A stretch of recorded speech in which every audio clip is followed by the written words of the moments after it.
I, Dr. Shamsher Singh, welcome you all to my SSB Pharma Learning YouTube channel.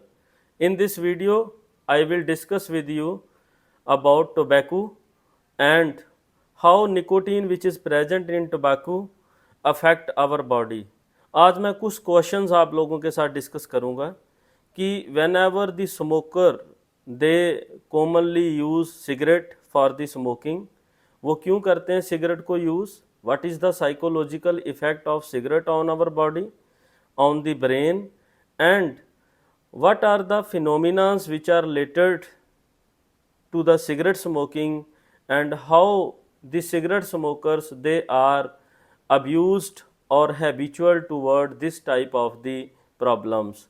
So what is nicotine? अगर मैं बात करूं तो nicotine it is one of the chemical which is present in the cigarette, ये cigarette में present होता है और इसको हम अल्कलॉइड कहते हैं because it is the major constituent which is present in the cigarette. अगर हम बात करें तो निकोटीन हमारी बॉडी में पॉजिटिव इफेक्ट भी देती है और नेगेटिव इफेक्ट भी देती है. सो हाउ द निकोटीन और द टोबैको और the smoking mean it is a habitual, it is a one of the addiction, I will discuss in this particular video. So you must like our previous video, watch our previous video and share our previous video so that you can get the benefits about the various pharmacological as well as medical aspect of various disease. तो अगर मैं बात करता हूँ nicotine, जब भी कोई cigarette smoking करता है तो उसमें जो मेजर कंस्टिट्यूएंट है which is present it is a nicotine. तो जो निकोटीन है when the smoker start the cigarette smoking, the cigarette which contain a nicotine at a concentration of approximate 1.2 to 1.8 mg in a one cigarette, which is enter in the lungs and from the lungs it move toward the blood side. So through the blood ये क्या करता है, move करता है toward the brain side और in the brain it act on our receptors. वहाँ पे हमारे ब्रेन में न्यूरॉन्स होते हैं और उन न्यूरॉन्स के ऊपर कुछ रिसेप्टर होते हैं जिनको हम निकोटिनिक रिसेप्टर कहते हैं. ये जो निकोटिनिक रिसेप्टर हैं which are present on the neuron site where the nicotine bind to initiate the response. तो जब निकोटिन बाइंड करता है वहाँ पे ये डोपामीन का रिलीज बढ़ा देता है in the mesolimbic area, as well as it increase the release of glutamate and serotonin as well as other some chemicals. So that's why जो निकोटीन है ये हमारी बॉडी में एक न्यूरोट्रांसमीटर का काम भी करता है. So it is must to know that कि whenever nicotine activate our reward phenomena, that is it activate our mesolimbic system, on that side it activate two areas of the brain. ये हमारे दो brain के area को activate करता है. One is called as a ventral tegmental area and the second most one is called as a nucleus एक्कम्बेंस.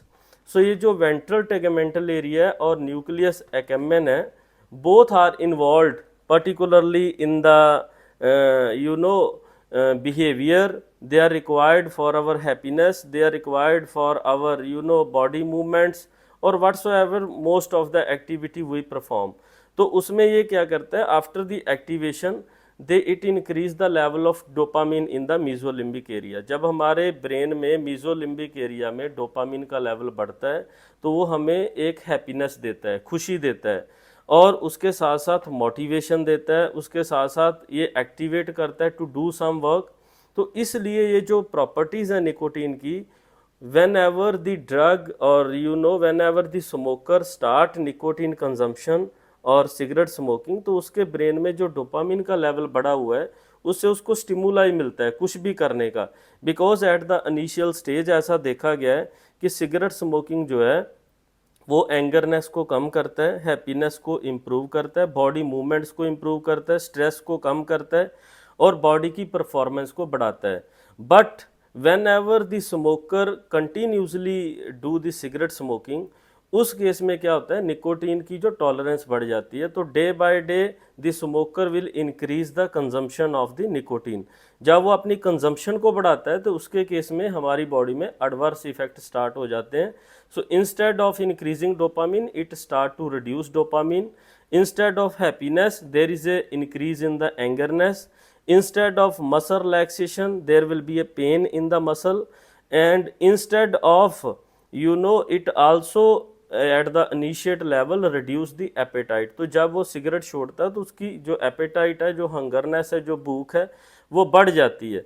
तो इसलिए जो निकोटीन है उस पर बहुत सी स्टडी की गई। There are few of the study scientifically I will discuss with you. So there is a one of the American Heart Association, they did one of the study. उन्होंने क्या किया, 3200 के आसपास लोगों को लिया, उनका डाटा कलेक्ट किया, और after the collection of data they have found that 77% of the population who are smoker, habitual smoker, they were suffering from the hypertension, as well as few of the smoker likely 24 to 25% जो smoker थे उनको diabetes mellitus 2 था। सो सबसे बड़ी जो problem nicotine की रहती है कि निकोटीन लॉन्ग टर्म कंजप्शन पे अगर कोई भी person 12 to 20 cigarettes daily smoke करता है तो उसकी बॉडी में निकोटीन की कंसंट्रेशन जो है वो बढ़ जाती है, जिससे उसको dementia, hypertension as well as diabetes mellitus और कोग्निटिव इम्पेयरमेंट्स, और जो कोग्निटिव इम्पेयरमेंट्स है that are related to the damage to the grey matter. क्या करता है, whenever the cigarette smoker do smoking, जब वो बहुत हैबिचुअल हो जाते हैं और कंटिन्यू स्मोकिंग करते हैं, उनके ब्रेन का जो ग्रे पार्ट है वो डैमेज होना स्टार्ट हो जाता है और जो वाइट पार्ट है वो श्रिंक हो जाता है, जिससे ऐसी स्टडीज़ रिपोर्ट की गई हैं by the American stroke association. उन्होंने ये भी देखा है कि if any person do smoking at least 10 to 12 cigarette per day, उस केस में उसका जो ब्रेन का एरिया है, जो साइज है, वो कम हो जाता है as compare to the normal person. दूसरा उसके केस में उन्होंने ये भी देखा है कि they are 6 to 7 times more prone to develop stroke as compare to the normal persons. तो इसलिए जो कंटिन्यूअस और high amount of cigarette smoking है, जिनको सिगरेट की लत लगी होती है, उनके केस में स्ट्रोक के चांसेस जो है वो बहुत ज़्यादा रहते हैं। Other than that, there was a one of the study which was performed on the persons from 2015 to 2017। ऐसी भी एक स्टडी थी जिसमें उन्होंने ये देखा कि जो सिगरेट स्मोकर थे उनकी बॉडी में कुछ कंस्टिट्यूएंट्स, टॉक्सिक केमिकल्स की जो कंसंट्रेशन थी वो बढ़ी हुई थी, लाइकली सायानाइड। बिकॉज अगर आप कंटिन्यू सिगरेट स्मोक करते हैं तो आपकी बॉडी में सायानाइड का कंसंट्रेशन बढ़ेगा, आर्सेनिक का बढ़ेगा, एसीटोन का बढ़ेगा, कार्बन मोनोऑक्साइड, जो आप फॉग छोड़ते हैं सिगरेट के बाद उसमें कार्बन मोनोऑक्साइड होता है, उसका कंसंट्रेशन, मिथाइलमीन एंड टॉलिन। तो ये जो कार्बन मोनोऑक्साइड है ये ब्रेन में हाइपोक्सिया कॉज करती है, जिससे स्ट्रेस बढ़ती है। जो टॉलिन है it is reported to cause cancer, ये कैंसर के साथ एसोसिएटेड है। अगर हम देखें तो टॉलिन को यूज़ किया जाता है रबड़ फैक्ट्रीज़ में, जो रबड़ की फॉर्मेशन करते हैं, जब वो इलास्टिसिटी बढ़ाते हैं उसकी, तो टॉलिन is preferred at that time. So instead अगर कोई भी लॉन्ग टर्म सिगरेट स्मोक करता है तो उसके कैंसर के चांसेस बहुत ज़्यादा रहते हैं, बिकॉज इसमें कुछ केमिकल्स होते हैं लाइक आर्सेनिक, सायानाइड, टॉलिन्स। ये क्या करते हैं, ये कैंसर्स को भी प्रमोट करते हैं, साथ ही साथ they also start to damage to the brain area. तो इसलिए क्या है कि अगर हम कंपेयर करें तो स्ट्रोक के जो चांसेस हैं वो बढ़ जाते हैं निकोटीन कंजम्पशन के साथ। और उसके साथ साथ अगर हम देखें तो world wide in India approximate 12 to 13% of the population doing smoking. अगर हम पूरे वर्ल्ड के कंपैरिजन देखें तो 12% लोग इंडिया के हैं जो स्मोकिंग करते हैं। और साथ ही साथ अगर ये भी देखें एवरी ईयर, हर साल, जो WHO का डाटा है, they have mention that more than 8 million of the population die after every year. उनकी डेथ हो रही है हर साल के बाद due to excessive smoking. So ये जो स्मोकिंग है उसमें जो पर्सन स्मोकिंग करता है, मैंने आपको ये बता दिया, क्योंकि इनिशियल टाइम की उसकी बॉडी में डोपामिन का लेवल बढ़ता है, सेरोटोनिन का बढ़ता है, जिससे उसको क्या होती है, खुशी मिलती है और उसकी एपेटाइट कम होती है, और साथ ही साथ उसको मसल जो है वो स्टिमुलेट हो जाते हैं और ब्रेन स्टिमुलेट हो जाता है, जिससे उसकी परफॉर्मेंस बढ़ जाती है। बट अगर वही पर्सन एक्सेसिवली निकोटीन स्मोकिंग करता है तो उस केस में डोपामिन का लेवल जो है वो कम हो जाता है, साथ ही साथ ये एसिटाइलकोलिन का लेवल भी कम कर देता है। So that's why if you see more than 12% of the chronic smoker, इनका जो डाटा है as per WHO, they have develop dementia, उनको डिमेंशिया भी डेवलप हो जाता है। तो इसलिए कंटिन्यू स्मोक करना it is not very useful for the health, it is very much harmful, ये ना करें। और साथ ही साथ अगर मैं इस वीडियो में मैंने आपको ये भी बता दिया कि ये ब्रेन के कौन कौन एरियाज़ को इफ़ेक्ट करता है, जैसे कि ventral tegmental area and nucleus accumbens को इफ़ेक्ट करता है, और साथ ही साथ हमारी ब्रेन में ये निकोटिनिक रिसेप्टर पे निकोटीन बाइंड करता है, जिससे क्या होता है हमारी बॉडी में निकोटिनिक रिसेप्टर डिपेंडेंट रिस्पॉन्स जो है वो इनिशिएट हो जाता है।